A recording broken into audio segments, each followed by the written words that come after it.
In today's video, I am going to teach you how to unmerge cells in Excel.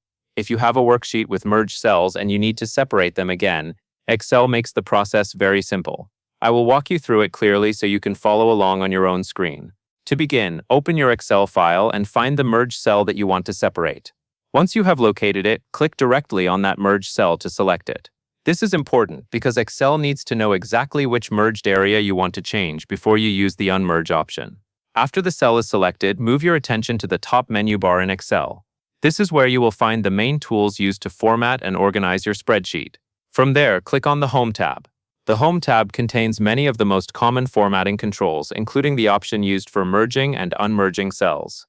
It is usually located near the middle of the ribbon, and it contains tools related to how text and content are positioned inside cells. This is the section where Excel places the merge controls.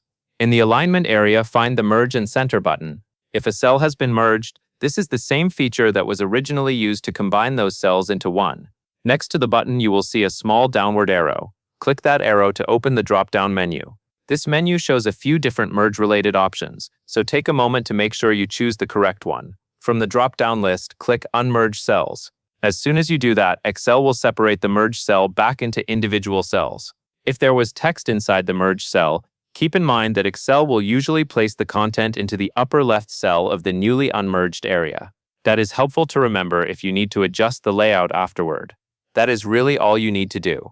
Select the merged cell, go to the Home tab, find the Alignment section, open the Merge and Center dropdown, and choose Unmerge Cells. This is a quick fix that can make your spreadsheet much easier to edit, sort, and format. That covers everything you need to know.